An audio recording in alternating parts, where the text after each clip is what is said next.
माता रानी का एक गाना मैं सुना रही हूँ।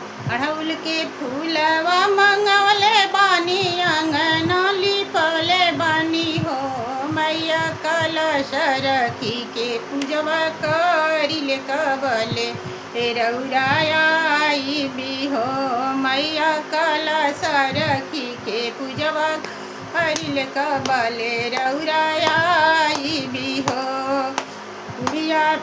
पुड़िया वो पुआवा बनवले बानी, चुनरी चढ़वले बानी हो, माई जी अंगना में काला सार खवले बानी कबले, रौरा आई भी हो, माई जी अंगना में काला सार बानी कबले, रौरा आई भी हो।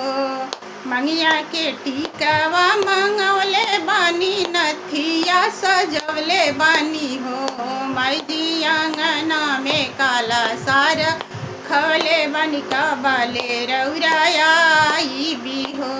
अड़हुल के फूलावा मंगवले बानी, काला सार खवले बानी हो, माई जी अंगना में का पुरवले बानी कबले, रौरा आई भी हो। लाल चुनरिया मंगवले बानी, बिंदिया सजवले बानी हो, माई जी अंगना में काला सा सजवले बानी कबले, रौरा आई भी हो, माई जी अंगना में काला सा सजव बानी कबले, रौरा आई भी हो।